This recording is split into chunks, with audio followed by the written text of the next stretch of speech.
England, February 1994. A social worker sits across from a child in foster care. The child says something strange. It sounds like a joke, a dark, stupid joke that families sometimes make. If you misbehave, you'll end up under the patio like Heather. The social worker writes it down. She has heard it before from the other children, all of them. The same words, the same patio, the same Heather. She passes it to police. 6 months of background checks follow. No trace of Heather West anywhere.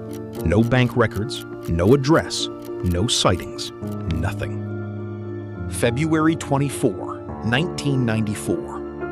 Officers from Gloucestershire Constabulary arrive at a terraced house, Cromwell Street, Gloucester, number 25. It is an ordinary-looking house, 3 stories, painted render, a small front garden, a street full of similar houses. They have a warrant to search the back garden. They are looking for one missing girl, a 16-year-old named Heather. They think this will take a day, maybe 2. A local journalist shouts a question from the pavement at the man being led inside. What happened to your daughter, Heather? The man does not say, I don't know. He does not say, I'm worried too. He says, and these are the exact words recorded by the journalist present, I haven't murdered my daughter. No one asked him about murder. On February 26th, 2 days into excavating the back garden, police uncover a human femur under the patio slabs. Then human hair. Then more bones. They are not the bones of one person. They will not find the bones of one person. What they are about to find will take months. It will fill 4 separate sites. 12 confirmed victims on record. This is the story of the house on Cromwell Street and of the 2 people who lived inside it for 20 years while the world walked past. Frederick Walter Stephen West is born on September 29, 1941, in Much Marcle, Herefordshire, a small farming village. Fields, hedgerows, silence. His family has no electricity. The cottage is heated by a log fire. His father is a disciplinarian. His mother is overprotective. Fred is her favorite child among 6. He drops out of school at 15, barely literate, but naturally gifted with his hands. He becomes a farm laborer. At 17, Fred is involved in a serious motorcycle accident. He falls into a coma. He sustains serious head injuries. A metal plate is inserted in his skull. Some forensic experts would later argue this injury permanently affected his impulse control. Others dispute it. What is documented is that his behavior after the accident becomes markedly more aggressive. In 1961, Fred's 13-year-old sister Kitty tells their mother that Fred has been assaulting her for months. Fred is arrested. He confesses openly to the police, without hesitation, without shame. He asks, on record, doesn't everybody do it? He is tried at Herefordshire Assizes. His sister ultimately refuses to testify. The case collapses. Fred walks free. His own family largely disowns him. He is banished from the household. He moves in with an aunt. He becomes reacquainted with a young Scottish woman named Catherine Costello, known as Rena. They marry in 1962. He is 21. They move to Coatbridge, Scotland. Rena has her child, Charmaine. Fred and Rena have a daughter together, Anne Marie. The marriage is turbulent and violent. Rena eventually leaves him. Fred returns to the Gloucester area. He finds work as a driver, an odd-job man, a builder. He is charming in an unsettling way. He talks constantly. He seems to know everyone. In 1967, Fred employs a young nanny named Anne McFall to care for his children. She falls pregnant with Fred's child. In July 1967, Anne McFall vanishes without a trace. She is never reported missing. No one comes looking. Her remains will not be found for 27 years. Fred West has committed his first confirmed murder. He is 25 years old. He will not be caught for another 27 years. There will be 12 confirmed victims in total. Investigators believe the true number may be higher. Many were never reported missing. Most were chosen because no one would ask questions. Fred West understood something cold and precise. Some people, when they disappear, simply disappear. Rosemary Pauline Letts is born on November 29, 1953, in Northam, Devon. She is the fifth of 7 children. Her father, Bill Letts, is violent, controlling, and sexually abusive toward his children. Rose is described by those who knew her as a slow, withdrawn child who was frequently bullied at school. Teachers noted she seemed to live in a world of her own.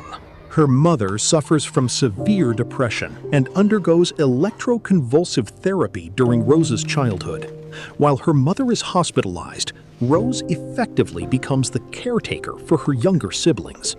She is a child running a household. At 15, Rose Letts meets Fred West at a bus stop. She is 15. He is 27. He is immediately and completely fixated on her. Fred is attentive, persuasive, and unlike anyone she has ever met. He tells her exactly what she wants to hear. Her parents disapprove. Her father objects to the relationship. But Rose is drawn in. By the time Rose is 16, she is living with Fred and caring for his 2 daughters, Charmaine and Anne Marie. By 17, she is pregnant with their first child. In June 1971, Fred is sent to prison for theft, car tires, and a vehicle tax disc. Rose is 17 years old. She is alone in the house with 3 children, and Fred's sentence is 9 months. Rose resents having to care for Rena's children. She treats them differently from her own. Charmaine, 8 years old, bears the worst of it. The pressure builds over weeks. Rose is 17, alone, with no money, no support, and a child she did not choose. Charmaine West is murdered. She is 8 years old. Fred is released from prison.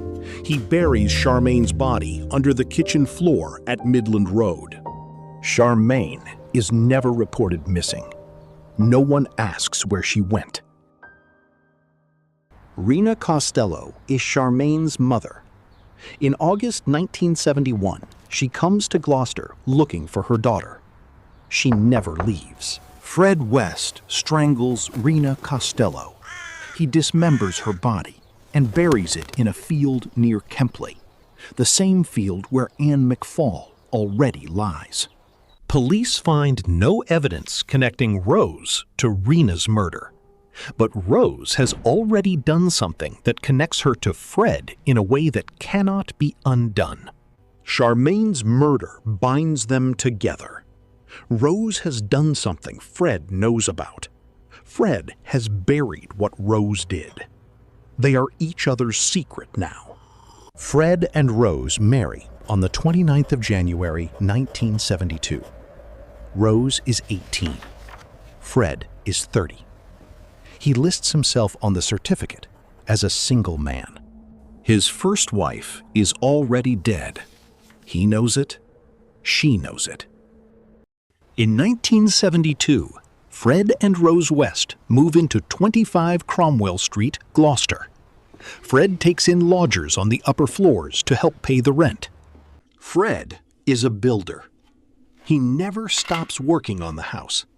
He adds rooms, converts the cellar, soundproofs sections of it.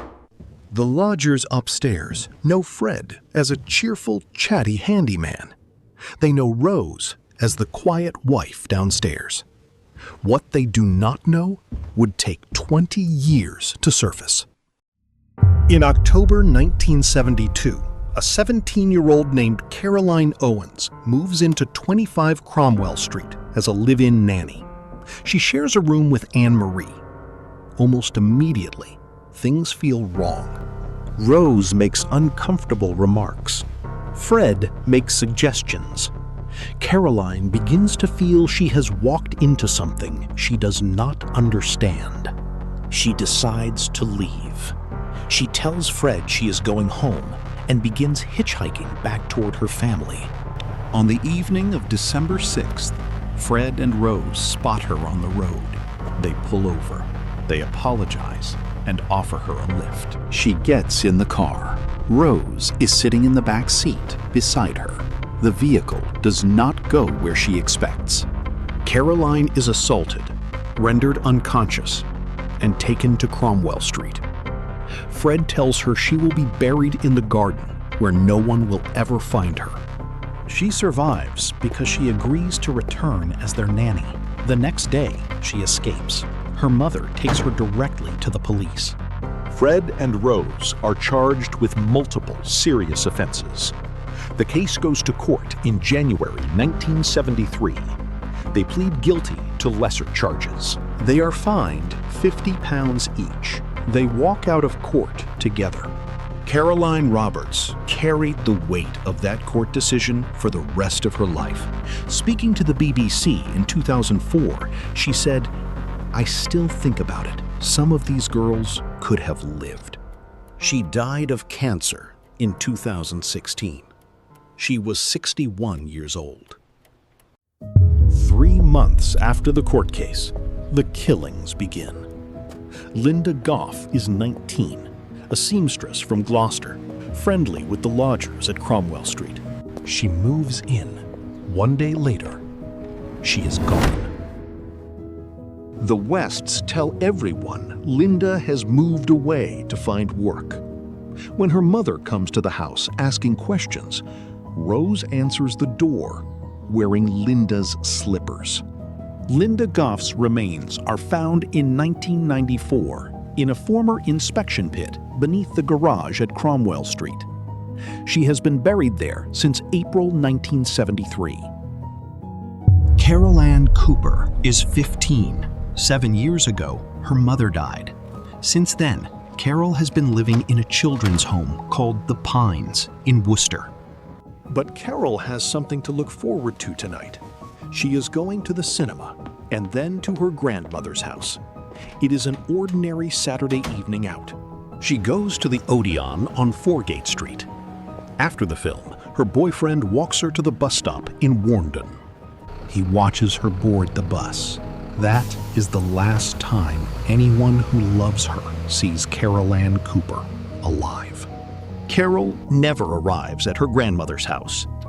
Her grandmother waits through the night. By morning, she calls the police. The investigation goes nowhere. No leads, no witnesses. No trace of Carol anywhere in the city. Her case goes cold within months. Carol Ann Cooper's remains are found in March 1994 in the cellar of 25 Cromwell Street. She is the last victim recovered from beneath that floor. 27 days after Carol Ann Cooper disappears, another young woman is waiting for a bus in the dark. Her name is Lucy Partington. She is 21. She is home in Gloucestershire for Christmas. She spent this evening with a close friend, filling out an application to study medieval art in London. Her cousin is the novelist Martin Amis. They part at 10:15. It is a 3-minute walk to the bus stop. She never posts the letter. She never boards the bus. When Lucy doesn't come home, her brother reports her missing the next morning. Her mother goes to the press. Hundreds of officers search for months. No trace. By mid-1974, the case goes cold. But 1 week after Lucy disappears, Fred West walks into a hospital emergency department with a severe laceration on his right hand. He gives no satisfactory explanation for the injury. Investigators would later note the timing. Lucy Partington's remains are found on the 4th of March, 1994, her birthday. She has been in the cellar of 25 Cromwell Street for 20 years. Switzerland, 1953. Therese Siegenthaler is born. Bright, curious, the kind of girl who asks why. By 1974, she's 21, studying sociology in London, building a life of her own. She's just started a job in a small ballet shoe shop. Ordinary, hopeful, a beginning. Easter, 1974. Therese plans a trip to Ireland to visit a close friend, a priest. Hitchhiking is normal in 1974. On April 15th, Therese sets out from London, thumb raised. A van slows, stops. Therese gets in. She is never seen again. In Ireland, her friend waits. In London, no one notices she's gone. She has no family here. Weeks pass. Switzerland grows worried. Her family files a missing person report, a country away from Gloucester. 1994. Her remains are found in the cellar. Fred can't recall her country. He guesses Dutch. She was Swiss. Worcester, 1974. Shirley Hubbard is 15, a foster child, spirited, hoping to belong somewhere. She's on work experience at Debenhams, her first taste of a real job, a real wage. She finishes her shift. Her boyfriend walks her part way. Then she's alone, waiting for the bus. Her foster family reports her missing. Police search, but find nothing. Years pass. No leads. Shirley Hubbard becomes a name in a closed file. Forgotten. February 1994. Her remains are found in the cellar. DNA confirms this is Shirley Hubbard. Newent, 1975. Juanita Mott is 18. Tomorrow, her best friend gets married. Tonight, she lays out her dress for tomorrow. Excited, hopeful, looking forward to celebrating. The next morning, Juanita sets out toward Gloucester, hitchhiking, like so many young people did. A van pulls over. Juanita gets in. She never arrives. Not at the wedding, not home. 1994. The cellar gives her back. Her name was Juanita Mott. She was 18. Gloucester, 1977. Shirley Robinson is 18, a new lodger at Cromwell Street. She befriends Kathleen, another young lodger. Small kindnesses inside a strange house. One day, Shirley tells her something strange. She's pregnant. The father is Fred. Rose has just given birth herself. 2 pregnancies under one roof. Only one is welcome. May 1978. Shirley vanishes. Kathleen assumes she's at the hospital. The baby's arrived. Days pass. No word. Kathleen finally finds the courage to knock on Fred's door. The door opens. Fred barely looks up. He says, "Oh, her." gone back to Germany. Kathleen doesn't question it. Who would believe her? She's just a lodger, too. 1994, police turned to the garden. By the time Shirley died, the cellar was full. Shirley Robinson is found, and beside her, the child she never got to hold. Gloucester, 1979. Alison Chambers is 16, at Jordan's Brook House, a children's home. A familiar man visits often, sells sweets, gives some girls lifts. Nobody questions it. Alison runs again, but this time not to a stranger. She knows where she's going. May 26, 1979. Alison writes home. She's found a good friend, a big family. Her mother reads the letter. Relief. Maybe Alison has finally found somewhere good. August 5th, 1979. Alison doesn't return. The home logs it, absconded again. No search follows. She's run before. This time, no one is looking for her. 1994. The garden again, close to where Shirley Robinson was found. Alison Chambers is found a month before her 17th birthday. 1970. Heather West is born, 2 years before this house becomes her whole world. As she grows, so does the abuse, hers and her sister's, hidden behind locked doors. At school, Heather tells a friend the truth. The friend tells her own parents, who do nothing. Word gets back to Fred and Rose. After that, even school stops feeling safe. 1986. Heather leaves school and starts applying for jobs anywhere. By June 1987, she's pinned everything on one job: cleaning chalets at a Torquay holiday camp. June 18th, the letter arrives. Rejected. Heather cries in front of her siblings, then all night. Her siblings come home from school. Heather is gone. Their parents already have a story. Their parents say Heather changed her mind, gone to Torquay after all for the job.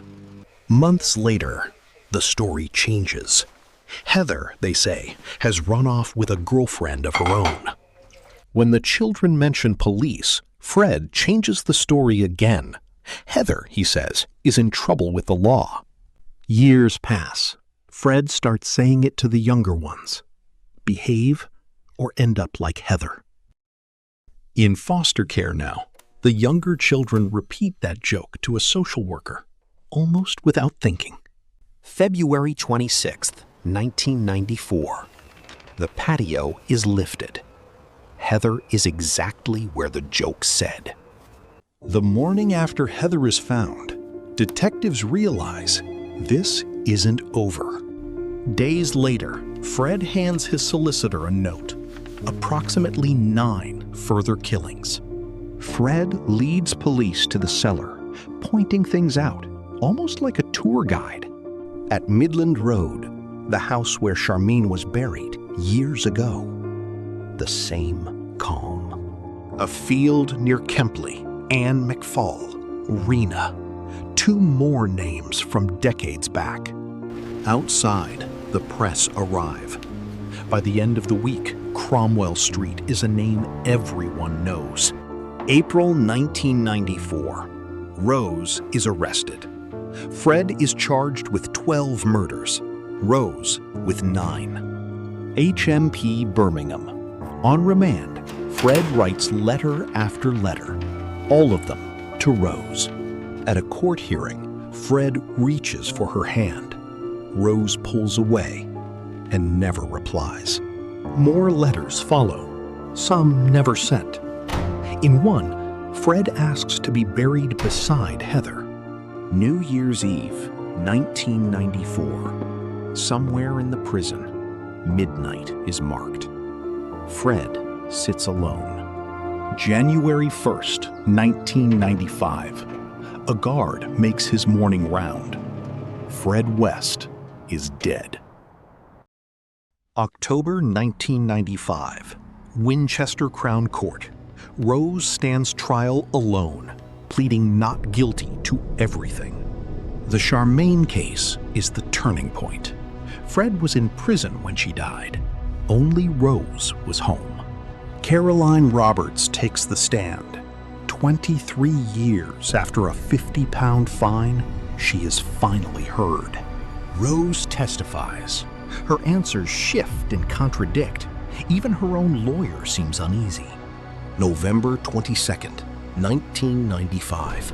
The jury returns. Guilty on all 10 counts.